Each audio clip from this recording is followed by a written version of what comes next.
Today on Down with Dedee, my mom will be having a conversation with Shelley. Shelley, thank you for joining me on Down with Dedee. How was that music for you, girl? Well, reminds me of my riding in my dad's Lincoln Continental. Your dad sounds like groovy and cool. He was pretty groovy, actually. Yeah, my dad had a big tall bud and listened to talk radio. So yeah, no. Mine was George Benson and Barry White. Oh, Barry White. Yeah, when DJ and I were talking about the different songs I wanted to open the show with, I just kept going back to this song because every time I listened to a lot of different stuff, but this just kept, every time I played, I would stop what I was doing and just go, oh yeah, today is gonna be a lovely day. And it just reminded me that today can be a lovely day if I choose for it to be a lovely day, right? And Absolutely. right, girl, you're a sober sister, meaning we are in recovery together. I've never met you before other than today. Thank you for coming on my show. It's my pleasure. Rachel says you're amazing and your recovery is beautiful. So I said, well, I have to have her on. Let's talk. So you want to talk about willingness, right? Yeah, I'm grateful to be invited to do this podcast. I really, really am. My sobriety means a lot to me, and the timing's perfect because I'm rolling in. I'm getting close to my 4th anniversary. I got sober July 25th, 2019. Girl, my sober birthday is I call it my rebirthday. Yeah. July 29th, 5 years. Oh, so we're a year and a bit behind. Trudging at it at the same time in different places in the world. How crazy. Absolutely. I mean, my sponsor says when I heard the word trudging, I was like, oh, that sounds awful. And she always reassures me that we're discovering the road of happy destiny together. Yeah. Which I really like, because that word just was like, oh, getting sober is going to be so much work. I know. Now what? Is this going to be work? Because I don't know if I want to do it. Obviously, yeah, I'm better at drinking than doing work. When I came in here, I was pretty beat up. I had definitely hit my rock bottom, and I think that throughout the years I'd hit my rock bottom before. Yeah. But this one was a do or die situation. I was done, and I like to say, because for me to surrender to the fact that I was an alcoholic was something that I thought that I would never do. So I don't think that I surrendered to this idea, but that I was surrendered. I feel like I have a bigger purpose. Yeah. Because toward the end, I was done. I was ready to die. Yeah. I could not live this life anymore. First of all, the physical I couldn't withstand. I could not put another drink in my body. Yeah. I would add, just at the end, I would drink a thimble of booze and I would black out. I feel like it was completely frying my brain, no matter if I couldn't even take a sip, and I was a blackout drunk. That's how physically ill I was toward the end. But then once I got all the booze out of my system, it was like, now what? Yeah. And I went to Alcoholics Anonymous. I'm a firm AA person. I work in AA program, and I do it in a way that I did with my drinking. I mean, when I was drinking was my gateway drug. So if I would drink, all bets were on. I was willing to do whatever it took to get the next drink, or a pilly poo, or a little liney poo, or I would do anything. I was willing to do anything for a drink. And once I flipped this around, and it's been a learned behavior for me, it didn't come quickly. So I've learned this through Alcoholics Anonymous. I'm willing today to do whatever it takes to not have a drink. Yeah. the 12-step program has helped a lot of people. And then there are people like our mutual friend Shelley, who actually use this a laser acupuncture like thing. And then from there, that launched her into her recovery, which I think is just fascinating. My whole thing is, I don't care how you get there, as long as you get there. Because right, if one is living one's life, or you don't know why you're waking up every morning, right? And you go to sleep going, why bother waking up tomorrow? Because you don't understand why you're alive. That I call that a bottom for sure. Everyone's bottom looks different. Everybody's willingness to change is different. Everyone's tolerance is different, right? Yours sounds like you went really low. I was low too, girl. I mean, I was high functioning, but it was ugly. It was ugly towards the end there. But the bottom line is, people I think don't understand when people are in recovery that your bottom looks different. People say, "What was your bottom?" I go, "Which one?" I'm 59. I had I'm almost 5 years sober. I had a lot of bottoms. Which one? Because it's not like at any point while you are active in your disease, which is what it is, that you're saying, "Oh, I'm fine, I'm fine." You do say that, but in your heart, you're not. And it's a spiral. You can't get out of it until finally something, maybe it's outside of us, maybe it's inside of us. I'm not sure. And that's different for everybody. But we say, okay, the buck stops here. We need to find meaning as to why your soul is in this body in this lifetime. For me, that's what recovery looks like, right? A rebirth to say, what are you going to do with the rest of this lifetime? Because what I did before is gone. It's back there, Let me ask you a question. I've never asked my guests this question. And I don't know why I'm going to do this. Shelley, you're going to be my guinea pig. How old do you want to live to be in this lifetime? I just thought I would ask that question because I know the number for me. If someone said, you get to leave your body at this age, because that's what I think it is. It's basically the soul, goes on. I'm going to say 83. Okay. I love that. Now, can I ask why you came to 83 and not 82? I said 82 before. It just seems like I don't want to be sick. I don't want to carry on a body that's sick. Oh, that's okay. That's just me. Yeah. So that I think, I live a pretty healthy life now. My lifestyle's good. I think I can keep this vessel pretty solid and healthy till 82. 82 was my initial, but then 11's my number. 11's my number, so I said 83. I love that you added on a year. Just for FYI, I'm going to go to 120 because I also did the same with drinking. Why have one glass when you can have the whole damn bottle? So of course I'm going to go to 120 because 83, I'm like, oh, that's just a young buck. I'm going to go to 120. I'm 59. So I rounded that off to 60 and 60 to 120. I have a lot of living more to do. I'm not going anywhere. I told my boys that. I said, listen, you better get used to me. I'm not going anywhere. And they're like, oh, joy. Right on. Well, I feel like I'll be around for some time.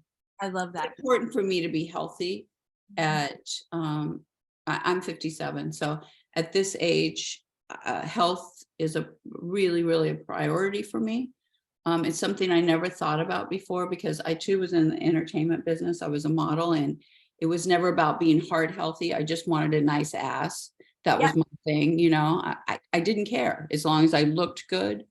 And when I was drinking and doing drugs, I was invincible. So today I'm not. I know that I'm fragile. And so I have to really, really, really take care of this and care for it. And it's something that I didn't care. I just didn't care. Yeah. It's when we're active in our disease, we are absolutely the identified problem. Once we go into recovery, we're the identified possibility. And I try to express that to people because that's what it is. And that's what it feels like. Damn well that you're the identified problem in your group of friends, your family, whatever, in your environment, when you're active in your disease. And the minute you say, okay, the buck stops here. The buck stops here. I want something different. I know that it can be better than this. The minute you do that, you become the identified possibility. You and me having this conversation right now, hopefully are helping other people listening to this podcast to say, well, shit, these women are in their 50s. One, that crazy bitch is trying to talk about she's going to 120, all because she got Over, right? The other one bumped it up from 82 to 83. I can do it. That's a lucky number. Yeah, they're like, well, the life is going good for her. She bumped it up a year. The other one going to 120. I don't want to be around when she goes to 120. You're right on that one. Clear out of my way because I'm going to be one of those nutty people. But that's actually a really interesting point. Because a lot of people talk to me about my age in the sense that, like, you, Dedee, inspire women and men and people theys of the older population, because there is this mentality, oh, I'm already this old, why bother changing now? And I'm over here telling you, oh my God, because there's a life out there waiting for you. All you got to do is make that decision one day to take a chance. Hey, listen, you can try, you can always go back. It's called relapse. Listen, your disease is waiting for you. It ain't going anywhere, right? Your old life is there waiting for you. It's not going anywhere. But what the possibilities are endless, And this podcast came from my sobriety. This podcast came from my wanting to help other people, because I remember, for me, shame, the shame that surrounded me was kneecapping, just kneecapped me. And I thought that was one of the reasons why I couldn't ask for help. I was so ashamed that I couldn't stop. I was ashamed that why can't everybody else just drink like a normal person? Why do I have to just get so bloody drunk that then I don't even remember what the hell I said or didn't, And I thought, well, one day, damn it, I'm going to try to create an environment, make it easier for people to say, hey, I need help, right? For sure. I mean, I never asked for help. I was told I needed help for a long, long time, which then I got very resentful and, well, so do you. Yeah. Well, okay, well then so do you. You need help also. And that's the addict. Yep, that's the addict putting the gloves on, right? Yeah. And this is why it's really hard for the families, and I often talk about the family and surrounding support people around, or friends, around the person who's active in their disease. When you approach them about their disease on any level, when they're not ready yet, you're going to hear a royal fuck you, or you're going to hear a royal, oh really, I have issues, what about you? And honestly, who wants to hear that? I mean, no one wants there. And by the way, the person who's approaching you probably does have some shit going on, but the fact that they're coming to you, they're worried about you, they're concerned about you, but we don't know how to have this conversation. So one of the things, what I say, Shelley, to my friends and family and other people, I say, when you see somebody who's clearly struggling, all you have to say is, look, I can see that you're struggling. I just want to let you know I love you. And when you're ready for help, I'm here for you, whatever that might look like. That's it. So wonder. Well, that's coming from a gentle alcoholic addict. A lot of people don't know how to approach alcoholic addicts. They say things like that, that we find offensive instead of that's coming from a loving place. Well, yeah, we need to teach others, how to approach us. Exactly. That's what the show is partially designed for, is like, how does one have that conversation? I can tell you one thing, this is not helpful. You're a fucking boozer, you're a drunk, you're batshit crazy. Oh, batshit crazy. Oh, that's gonna work. Whoa. Or I love this one. Oh, I'd drink too if I was her, if I had all those things happen to me. Or I'm like, what? That doesn't even make any sense. You would drink if you were me, right? It's because what's the problem with all that is, first, besides the fact it's not helpful, name calling is never nice, but it's also like this. It's a disease. That's like saying to somebody, oh my God, you have cancer. What's wrong with you? It's like, are you joking me? And that's what we hear. But we don't even know that we actually have a disease, because we still haven't really let that lay in, because that's something, it's new information for all of us. We're still going on old information that it's the person's weakness is why they drink. It's the person's, I don't know, it's the alcoholic's fault, right? And it's not. When you have a disease, it's a disease. And like cancer, you have to manage it. It has to be assessed, treated, and managed. Otherwise, it keeps coming back. It keeps coming back, right? Absolutely. Yes. So we're also the kind of the newer generation that's willing to bare our bones and just say, I've had this problem. I've been there. I've done it. This is my story. This is where I'm at today, my experience, strength, and hope. I know I have a a lot of alcoholics in my life. I'm not doing it someone else's inventory. But it was never discussed like it is today, and mental health and how acceptable it's become. And I feel for me, it's just starting. Like we're just starting. We're paving the way for a lot of people. My mother and father would never, ever, ever, ever have discussed this or their problems or anything like that, or given me a warning that it runs in the family. It's just, No, it's not a disease. I didn't understand the magnitude of what that means. That Right. It was embarrassing. It was a shame, your behavior. girl, same thing in my family. My dad was well, I'd say high functioning alcoholic, but actually I'm gonna say medium, because he functioned just to provide for us. Right. That was it. And my dad was brilliant. And my mom, God bless her, had shock treatments. She had mental illness issues because back in the day, they didn't know what postpartum was. So they just kept shocking her until she didn't feel anything anymore or much. I mean, that's the parents that I was raised by. So do you think we talked about that big old fat elephant in the room? No. And of course, my dad would say, I drink because of your mother. It's just like, this is the shit that, right? And, God bless both my parents who are no longer with me in body form, but they're certainly in spirit.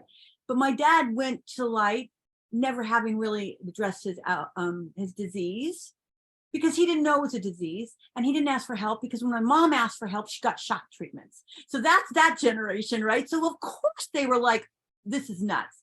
So I know right now my parents, wherever they are, looking down at me going, oh, look at her go.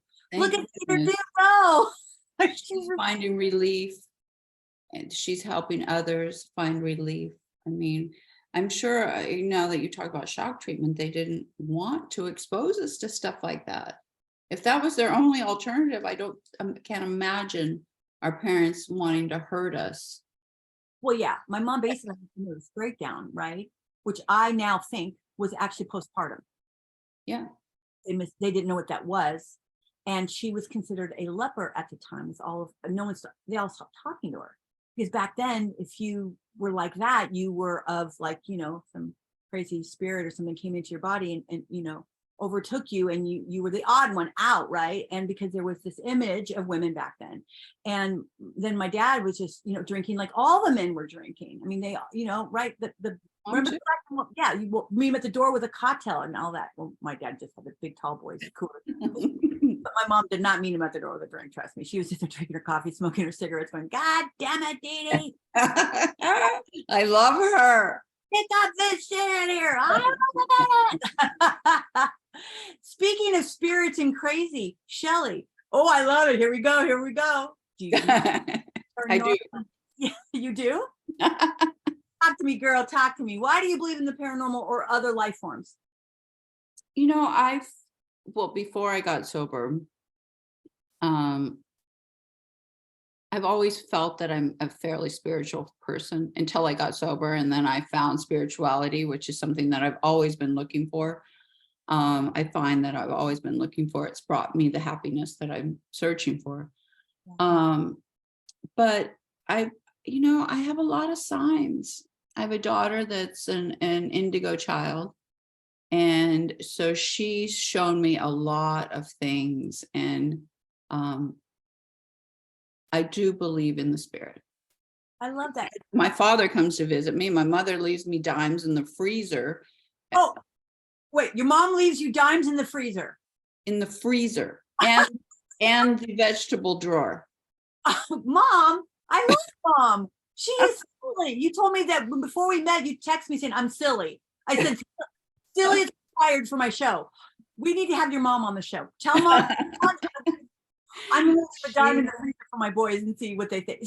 She loves to play pranks, and she's been aggressive in the past. Like I came home, I was living in Vegas, and before I moved to Palm Springs, I was moving to Palm Springs, but I detoured through Vegas because I got caught up in a boy, and that lasted 4 months.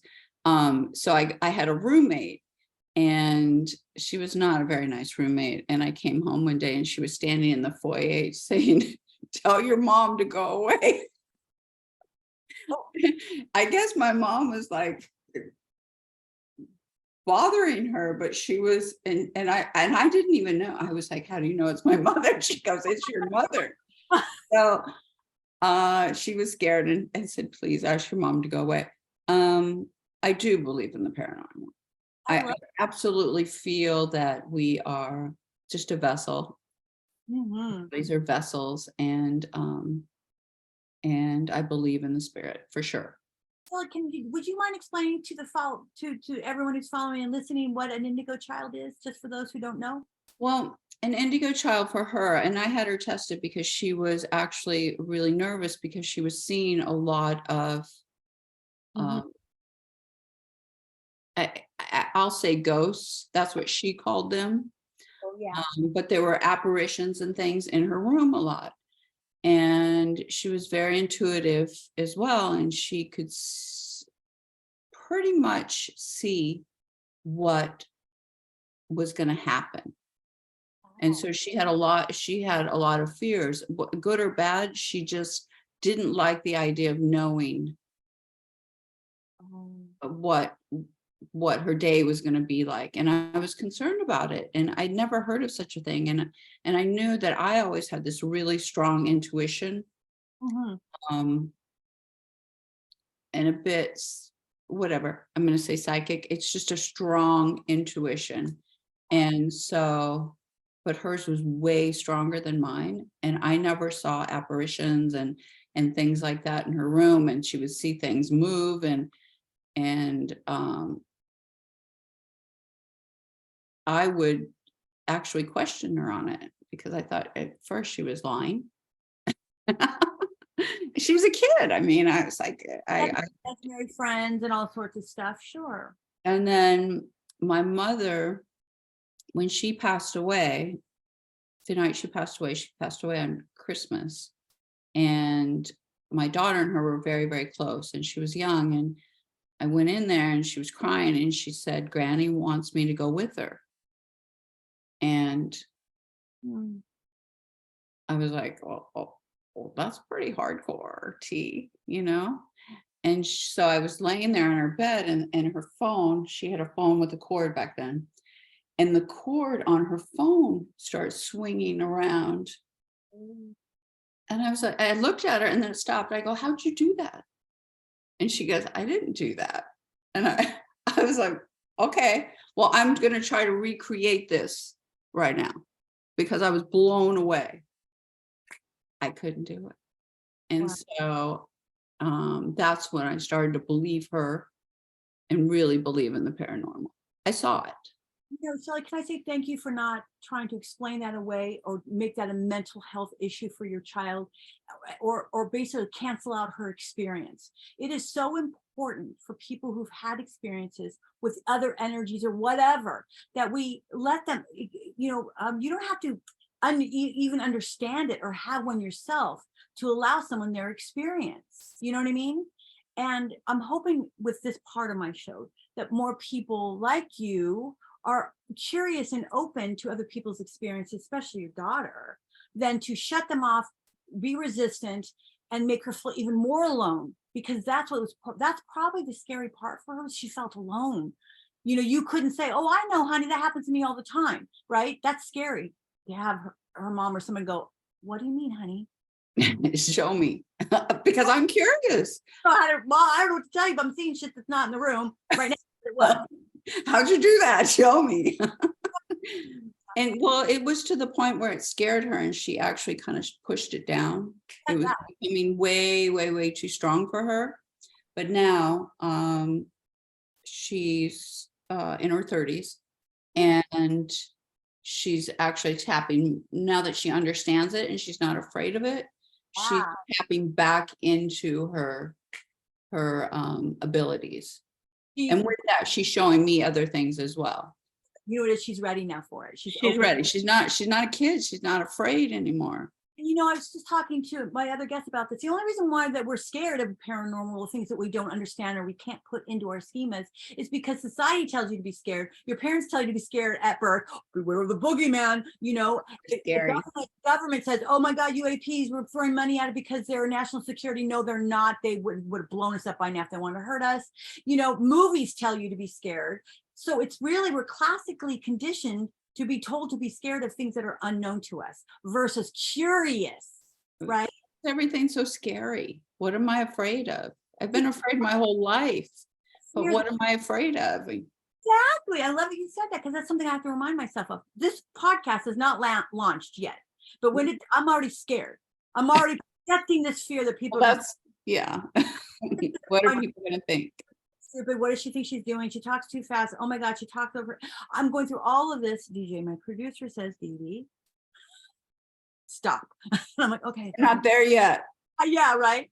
And then now I'm afraid of something. First of all, that's not even there yet. And the worst thing that happens is that it tanks. But one person listened to my show and got something out of it. It's not a failure if one person listened to it or watched. Yeah, and I'm sure that'll happen because I know when I'm in a room or listen to a speaker or on a podcast or something like that, whether I can relate to the whole episode or the whole meeting or the whole session, I walk away with something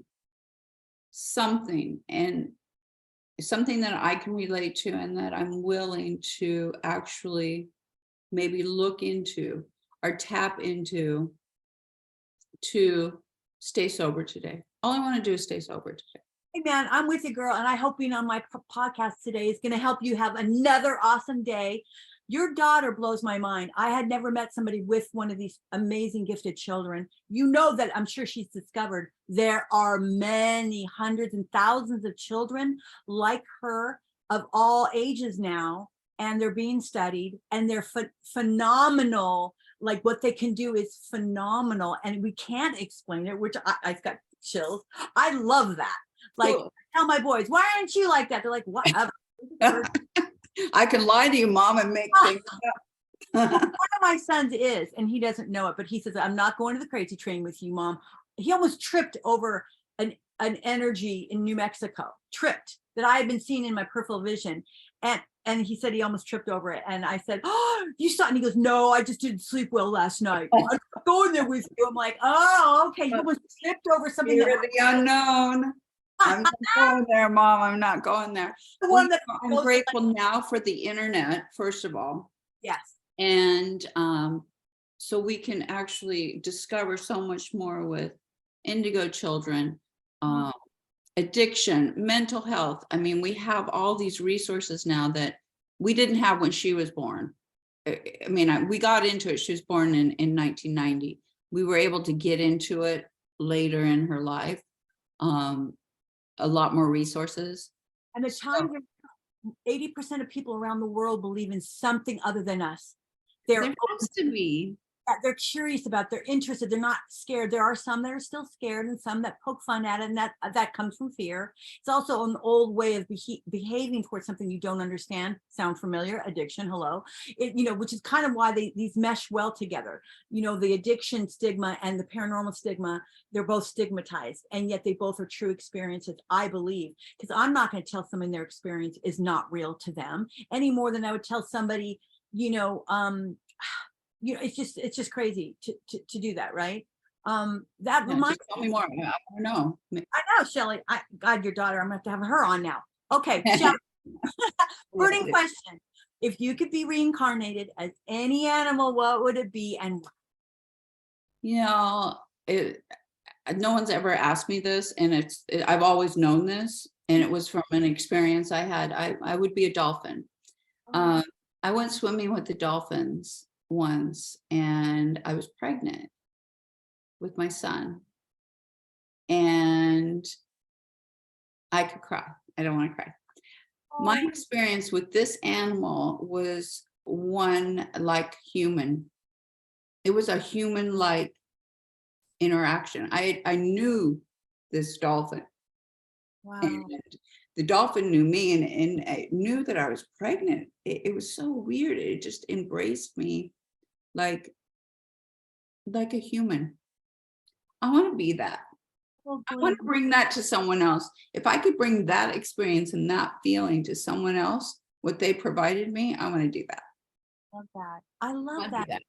Look at how this one swim with this dolphin profoundly affected your life to bring tears to your eyes. And by the way, crying releases extra cortisol. Cortisol is a chemical that we produce that is not so good for us when not needed. Well, is that going to get rid of my middle?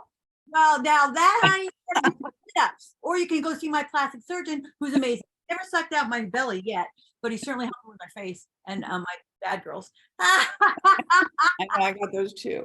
Oh, girl, I got there too. Oh, this is the one. We call them Mary. The twins are Mary Kate and Ashley. That's like old. Oh my God, I call mine the bad girls. Old drinking Mary Kate and Ashley. Oh yeah. On Big Sky, my makeup artist Nick, who actually is with my producer DJ, he used to call. I talk with bad girls, and he's putting makeup on them and stuff when I wear low color. And he'd go Donna and Summer. Right. I'm not sure how funny he said it, but it was very funny. We Well, love our people. I And do I got kids and stuff, they were Bert and Ernie. Bert and Ernie. Yeah, right. I had to think mine. I had to get redone because it was a long story. I need to. Thank God. Oh, I have the best surgeon. I'm gonna actually have him on the show. Robert in LA. He's fantastic. Yeah, and then his partner Ben Talei does neck up. Ben does shoulders down, and they work together at the same time.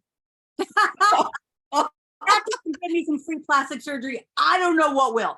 That's a good plug. Tag team. You got your tag team. You're still tag teaming, Dedee? Everybody needs their tag team and chocolate and coffee.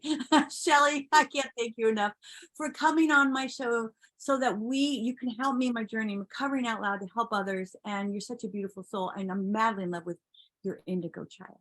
I appreciate you so much. Thank you for having me. Have a beautiful day. For more information on today's guest, check out the show notes below or visit our website at www.downwithdedee.com.